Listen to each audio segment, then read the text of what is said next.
अस्सलाम वालेकुम everyone, welcome back to my channel. मैं उम्मीद करती हूँ कि आप सब खैरियत के साथ होंगे और रमज़ान मुबारक में खूब खुशू खुजू के साथ ताक रातों में इबादत में मसरूफ़ होंगे।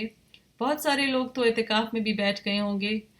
तो अल्लाह ताला सब का इतिकाफ़, रोज़े और इबादतें कबूल फ़रमाएँ, आमीन।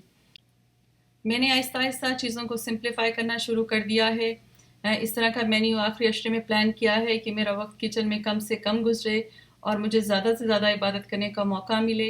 और फिर ईद के आने में भी चंद दिन रह गए हैं, तो उस हवाले से भी बहुत ज़्यादा एक्साइटमेंट है कि ईद की शॉपिंग करनी है। तो इस तरह इसलिए फिर मैंने आज क्या किया कि बीफ कीमे और चिकन कीमे के अंदर मैंने कुछ वेजिटेबल्स डाल के स्टफ़िंग तैयार कर ली है। और फिर मैंने इस स्टफ़िंग को डिफरेंट शेप देकर, समोसे की, रोल की और चिकन पार्सल की शेप दे के मैंने इफ्तार के लिए ये बहुत ढेर सारे रोल बना लिए हैं, ताकि बच्चे हर रोज़ किसी दिन चिकन कीमा और किसी दिन बीफ कीमे के रोल इफ्तार में खाएं और उसको एंजॉय करें। चिकन पार्सल की रेसिपी का लिंक मैं डिस्क्रिप्शन बॉक्स में दे दूँगी, तो आप भी मेरे जैसे चिकन पार्सल्स बना सकते हैं। ईद के हवाले से हम सब के अल्हम्दुलिल्लाह कपड़े तैयार हो गए हैं। अलबत्ता मेरी कुछ चीज़ें रह गई हैं। मुझे शूज़ लेने हैं, ज्वेलरी लेनी है, आयशा के शूज़ भी देखने हैं और उसकी ज्वेलरी, चूड़ियाँ, ये छोटी छोटी चीज़ें रह गई हैं। तो आज मैं आई हूँ फैशन स्क्वायर मॉल में। आज फैशन स्क्वायर मॉल में बहुत ही खामोशी नज़र आई और बहुत ही पुरसकून माहौल था। शायद इसकी वजह थी कि वीक डेज़ में ज़रा रश कम होता है। हम जब जब भी आते हैं, वीकेंड पे आते हैं, तो तब तो बहुत ज़्यादा रश होता है। तो सबसे पहले मैं जिस स्टोर में आई हूँ, स्टोर का नाम है हिना और ये किसी इंडियन ने खोला हुआ है, लेकिन यहाँ पे जो कपड़े और बाकी चीज़ें हैं वो थोड़ी सी फ्यूजन है, थोड़ा सा इंडियन टच है और थोड़ा सा अमेरिकन टच है। यहाँ पे मुझे बड़े अच्छे अच्छे फानूस और लैंप्स नज़र आए, मुझे बड़े प्यारे लगे, तो मैंने कहा मैं एक क्लिप बना लेती हूँ आप सबको दिखाने के लिए। यहाँ पर मैं आई थी चूड़ियाँ लेने, लेकिन मुझे चूड़ियाँ नहीं मिली। तो फिर मैंने सोचा कि मैं सबसे पहले जाती हूँ नॉर्डस्टॉर्म पे और यहाँ पर मैं देखूँगी अपने लिए शूज़ ईद के हवाले से। तो इस स्टोर में जो है वो काफ़ी एक्सपेंसिव चीज़ें होती हैं, लेकिन जो स्टाइलिंग होती है वो बहुत ही ज़बरदस्त होती है और चीज़ें बहुत ड्यूरेबल होती हैं। और मैं हमेशा यहाँ पे इंजॉय करती हूँ। कभी कभी आयशा के बहुत अच्छे कपड़े मिल जाते हैं, तो मैं सबसे पहले तो ज़ाहिर किड सेक्शन में गई, आयशा के लिए कपड़े देखने थे, लेकिन एज सच मुझे वहाँ पे कुछ नहीं मिला। तो बस मैं घूम फिर के और फिर मैंने प्लान किया कि भाई वापसी पे जो है वो मेसीज़ पे ही जाती हूँ। मेसीज़ का ये फ़ायदा होता है कि मेसीज़ का जो मेंबरशिप क्रेडिट कार्ड है वो हमारे पास मौजूद है, उससे हमारी जो है वो काफ़ी सेविंग हो जाती है। और वो लोग वक्तन फ़वक्तन हमें कूपन्स भी भेजते रहते हैं और जब जब हम शॉपिंग करते हैं तो हमारे जो क्रेडिट कार्ड में पॉइंट्स जमा होते रहते हैं।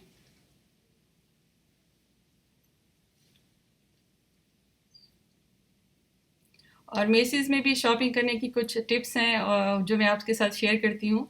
एक तो ये कि आपका ज़ाहिर है कि मैं एक मेंबरशिप अगर कार्ड हो तो उसका बहुत फ़ायदा रहता है आपको। तो यहाँ की जो ज्वेलरी है वो मुझे बहुत पसंद है। तो मैंने यहाँ पर आके स्लोली एंड स्लोली काफ़ी टाइम गुजारा, एक एक पीस को चेक किया। अपनी सूट की मैं तस्वीरें बना के ले आई थी, अपनी और आयशा की, और फिर मैं मैच करती रही कि मुझे किस तरह का लेना है। यहाँ पे बड़े अच्छे हिजाब, हमारे स्टाइल के फैंसी हिजाब भी होते हैं। तो खैर आयशा के लिए तो काफ़ी सारी चीज़ें मिल गई, मुझे भी एक दो पीसेस मिल गए। तो फिर मैंने सोचा कि क्यों ना मैं क्लच भी देख लूँ। तो मेरी ये कोशिश होती है सबसे पहले तो मैं डिस्प्ले में रखी हुई जो न्यू अराइवल की चीज़ें होती हैं वो देखती हूँ। तो अगर उधर से कोई चीज़ ना मिले तो फिर मैं ये ज़रूर क्लियरेंस वाला सेक्शन भी चेक कर लेती होती हूँ, जहाँ पे 50 to 80% ऑफ होता है। ये अभी मुझे एक जूता नज़र आया है, इसकी असल प्राइस $235 है, लेकिन क्लियरेंस में अब 118 का लगा हुआ है। तो जैसे मैंने देखा और मेरे साइज़ का भी था तो मुझे एकदम से पसंद आ गया। तो फिर मैंने बैठ के आराम से उसको चेक किया, पहन के देखा। तो फिर सोचा कि क्या करूँ, ले लूँ या ना लूँ, क्योंकि बहुत मुश्किल होता है कि आपको पसंद, आपकी अपनी पसंद का जूता वक्त पर मिल जाए। तो जब कभी लकीली आज मुझे ये मिल गया है तो मुझे बहुत ही अच्छा लगा, बहुत ही प्यारा लगा। फिर मैंने पहन के ट्राई भी किया कि दोनों जो है वो ठीक से फिट आ रहे हैं और चलना भी आसान है। इसकी चौकोर हील है तो चलना बहुत आसान हो जाता है, बच्चों के साथ पेंसिल हील के साथ थोड़ी मुश्किल होती है। तो खैर ये जूता मैंने ख़रीद लिया है। उसके बाद फिर ये कि हम मैं फिर बाहर बैठ के हमने कुछ टाइम गुजारा, मेरे मेरे हस्बैंड ने। तो जब भी शॉपिंग करते हैं तो हमेशा थोड़ा सा वक्त स्टोर के बाहर गुजारते हैं और रसीद चेक करते हैं, मेक श्योर करते हैं कि कहीं हमारा क्रेडिट कार्ड ठीक से यूज़ हुआ है और जो जो हमने सेविंग्स इस पे उसके ऊपर अप्लाई हुई हैं, जैसे कि हमने कूपन यूज़ किया था और हमारे अपनी जो क्रेडिट उस पर मौजूद था वो उन्होंने ऐड किया है कि नहीं। तो इससे पहले भी मैं आपको स्टोर की जॉनी वॉस की एक क्लिप दिखा चुकी हूँ, बाहर से दिखाया था, तो मैंने सोचा चलो अच्छा मौका है आपको थोड़ा अंदर से भी दिखा दूँ। ये मेरा, ये देखें जी, इसकी प्राइसेस देखें 265। ये एक छोटा सा ट्राउज़र था और उसकी इतनी ज़्यादा कीमत थी, तो मैंने आज जाके ज़रा एक्सप्लोर किया कि ये कहाँ से कपड़े आते हैं और ये इतने महंगे क्यों हैं। ये देखिए, इस पे ऐसी कढ़ाई हुई है जैसे हाथ से कढ़ाई की जाती है। इतने खूबसूरत पीसेस थे, तो सौरभ ने बताया कि बेसिकली ये कैलिफोर्निया से बन के आते हैं और इसके कुछ पीसेस शायद इंडिया से भी बन के आते हैं।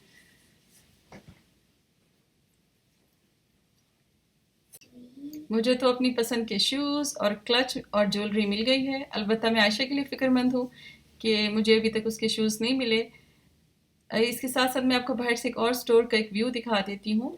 ये इस स्टोर के अंदर कुकिंग के हवाले से सारी चीज़ें होती हैं। इंशाल्लाह किसी और दिन मैं आऊँगी और आपको कम्प्लीटली स्टोर अंदर से दिखाऊँगी। इस स्टोर के अंदर कुकिंग क्लासेस भी होती हैं। तो अब मैं जाते जाते आपको ज़रा पार्किंग लॉट भी दिखा देती हूँ। ये पार्किंग लॉट सिर्फ़ और सिर्फ इस मेसीज स्टोर की है और ये इतनी बड़ी है, इसके 4 लेवल्स हैं। तो इस वक्त मैं जहाँ जा रही हूँ सेकंड लेवल है।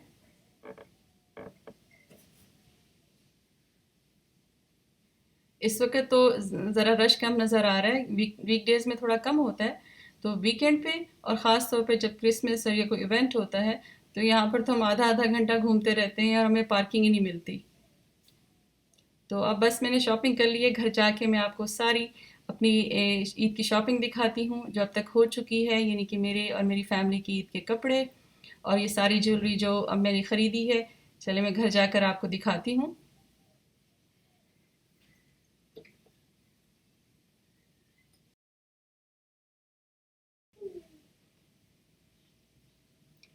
ईद के कुछ कपड़े तो वो हैं जो आज से 3 साल पहले हम पाकिस्तान से लेके आए थे। तो ये सबसे पहले वाला मेरे हस्बैंड का कमीज शलवार है और ये ब्लू वाला बिलाल का है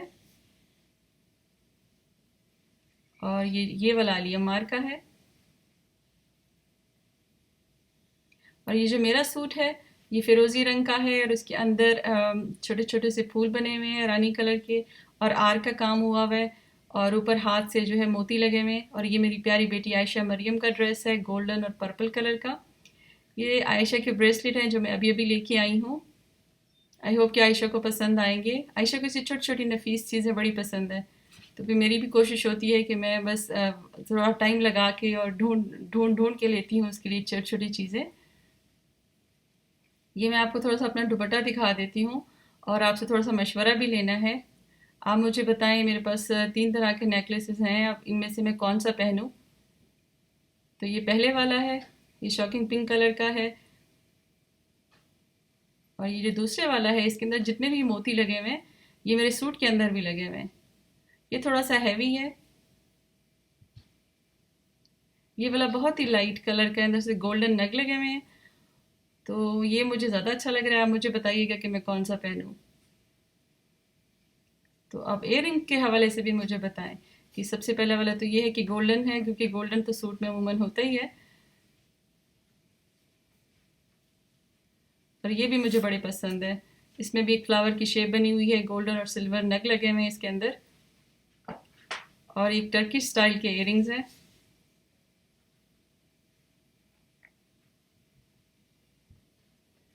और ये जो आपको रानी कलर नज़र आ रहा है उस हवाले से मेरे पास ये एक पीस पड़ा हुआ था, तो ये भी मुझे बड़े पसंद है। तो आपने मुझे कमेंट सेक्शन में बताना है इन तीनों में से मैं कौन से पहनूं। और ये मैंने आयशा के लिए ली हैं, आयशा को शेप्स बड़ी पसंद होती हैं, तो आयशा के सूट में गोल्डन कलर था तो मैंने फिर ये सर्कल और हार्ट शेप में उसके लिए इयरिंग्स ले ली हैं। ये क्यूट सा नाइस सा पर्स आयशा का है, ये भी मैंने पाकिस्तान से ख़रीदा था इसके लिए। तो ये मुल्तान का ख़ास तौर पे ये मुल्तान से लिया था। तो मुल्तान में ख़वातीन जो देहातों में रहती हैं वो इस तरह का काम करती हैं तारे और मोतियों के साथ। तो ये सारा हाथ से बना हुआ है। और आज जो मैंने ये क्लच लिया है ग्रे कलर का, मुझे बहुत ही पसंद आया, मैंने देखते साथ ही ले लिया है। तो बड़ी बहुत मुश्किल से ऐसा होता है, बड़ी दिनों के बाद कोई ऐसी चीज़ आपको नज़र आती है कि चीज़ जिसकी प्राइस भी मुनासिब हो और आपको वो पसंद भी आ जाए, तो फिर आप ले लेते हैं फ़ौरन से पहले। और ये देखिए, ये जो जूते मैंने आपको स्टोर में दिखाए थे, तो अब मैं इनको ज़रा आपको क्लोज़अप दिखा देती हूँ। ये बहुत ही स्टाइलिश है, इसकी साइड से देखें या फ्रंट से देखें, पहनने में तो इतने ज़्यादा कंफर्टेबल थे, शायद इसी वजह से ज़रा प्राइसी हैं। लेकिन ये होता है कि कंफर्ट भी देखनी होती है, तो बहुत ही कंफर्टेबल थे। ये मेरे हस्बैंड के हैं, ये भी बहुत स्टाइलिश हैं। ये भी पाकिस्तान से लिए हुए हैं, ये बिलाल के लिए। ये खेड़ी है जो ट्रेडिशनल पहनी जाती है मुल्तान में और खैबर पख्तूनख्वा में। अली के अलबत्ता शूज़ लेने हैं अभी। ये इसके अलावा मैंने अबाया की शॉपिंग भी की है। यहाँ पे एक सोमालियन स्टोर है, वहाँ पे बड़े खूबसूरत दुबई के अबाया होते हैं। ये मैंने आयशा के लिए लिया है, थोड़ा सा लंबा है लेकिन मैं इसको थोड़ा सा काट के छोटा कर लूँगी। और ये मैंने अपने लिए लिया है क्योंकि यहाँ पे अमेरिका में ये होता है कि हम लोग ईद नमाज हमेशा मस्जिद में पढ़ने के लिए जाते हैं। तो देखिए इस दफ़ा क्या होता है, मैंने अबाया तो ख़रीद लिया है, तो कोशिश होगी कि इस दफ़ा भी हम ईद नमाज के लिए मस्जिद जाएं, तो फिर वहाँ पर मैं हमेशा नया अबाया पहन के जाती हूँ। जी, तो मैंने आपके साथ शेयर की अपनी सारी ईद की शॉपिंग, और आपने मुझे बताना है कि आपको कैसी लगी, और साथ साथ में जिन जिन चीज़ों के बारे में मैंने आपसे पूछा है कि कौन सी ज्वेलरी किसके साथ मैच होगी, तो आपने कमेंट्स में मुझे ज़रूर गाइड करना है। तो अपना ख्याल रखें, दुआ में याद रखें। अभी कुछ चीज़ें रह गई हैं, वो आने वाले दिनों में नेक्स्ट व्लॉग में इंशाल्लाह मैं आपके साथ शेयर करूँगी, और इंशाल्लाह मिलते हैं नेक्स्ट व्लॉग में। अपना ख्याल रखें। अल्लाह हाफिज़।